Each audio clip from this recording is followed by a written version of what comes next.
Kaya di ba itong third district, itong Leyte, usa din nga problema iton kakarsadahan nga na iton masirom nga dalan na kay ginlatag ini mga kabrigada hiton DPW's Leyte 3rd District Engineering Office pinagi kan District Engineer Cesar Macabinta. Iton pagigimang raw ng Brigada News FM iton District Engineer. Kapakyan na pagkihan ga 2024 ada na kami hito mga 90%.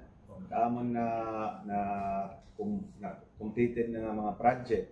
So may nasasalin nila kami nga pira-pira katapos iton aton 2025 iton nagtikang nagyap ito. Actually yan nga March may kita itong mga ibibil nga mga project.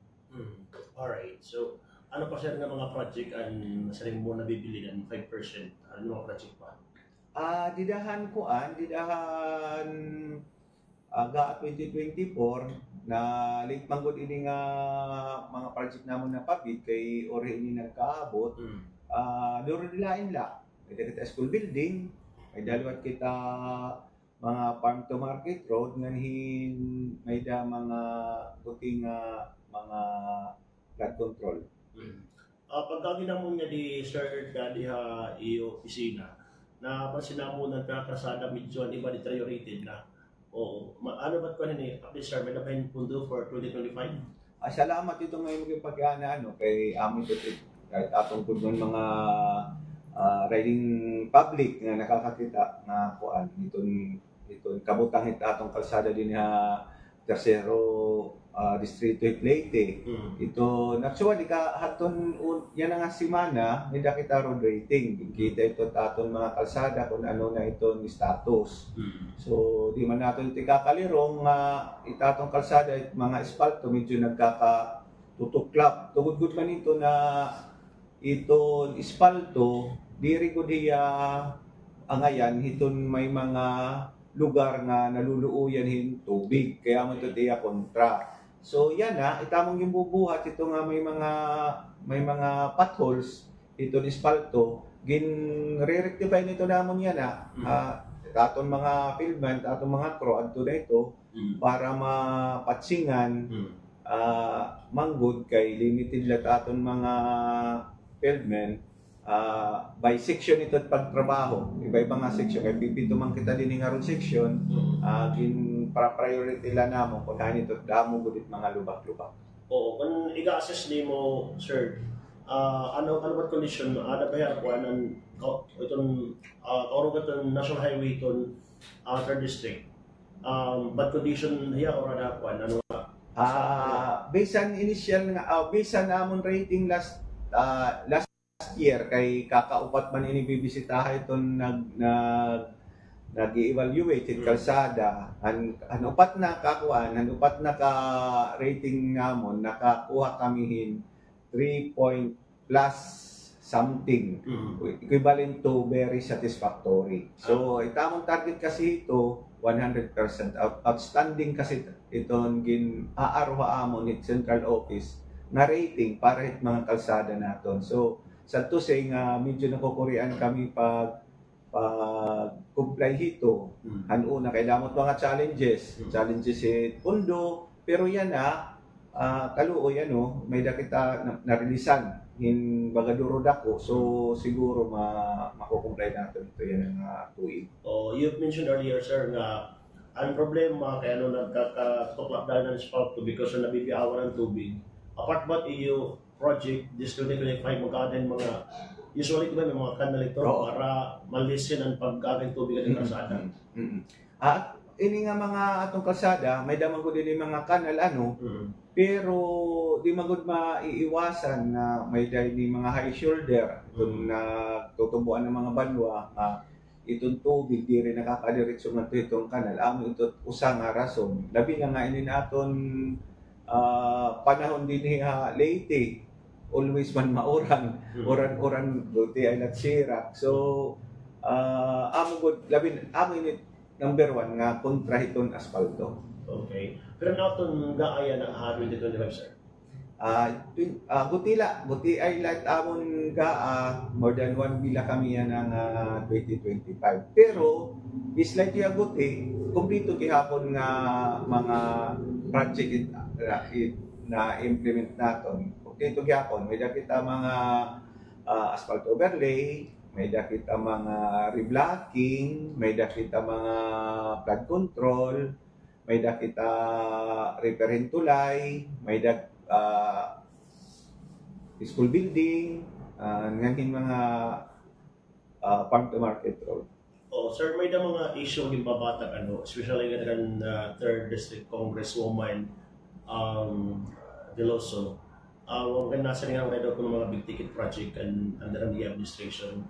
Pwede mo po, sir, maikonamon ano ang mga big ticket project and may anangan ni 3rd District? Okay. Kung pwede ako magpakiana kung ano yung sisiring niya nga big ticket project, nalampas ba yung 50 million or iton big ticket project nga may high impact nga mga project.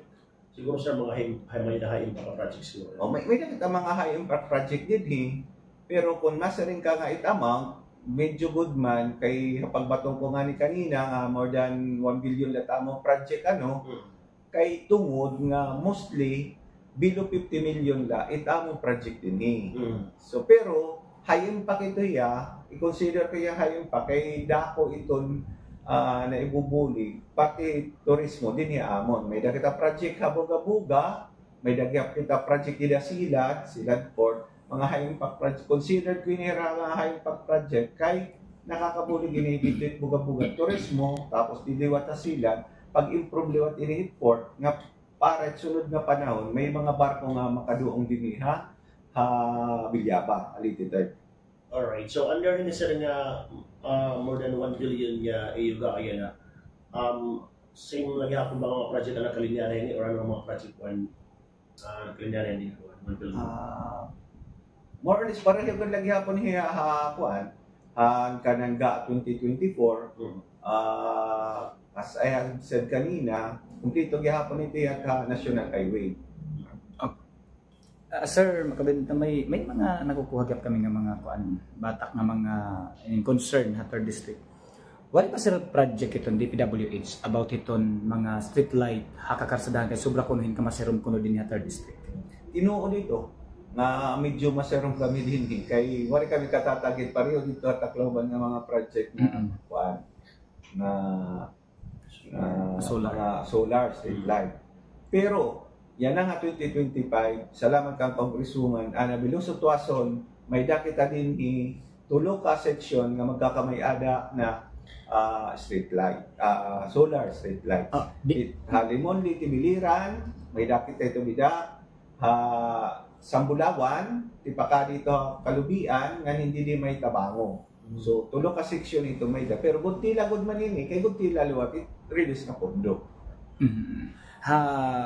2025 sir, ikikitan ba ini nga mga street light na yan? Solar street light? Actually nagtitikang na ito yan nga kuan. Adto na ito, pipinambuho na ito itong pundasyon, malaksi man na 5 taon, siguro mga 2 months from now, makikita na ninyo ka lang marag ito nga kalsada. Di lagod man nga tanan, kay mga more or less adala ini more than a kilometer, it mga project namin, kay guti ay lagod man punto.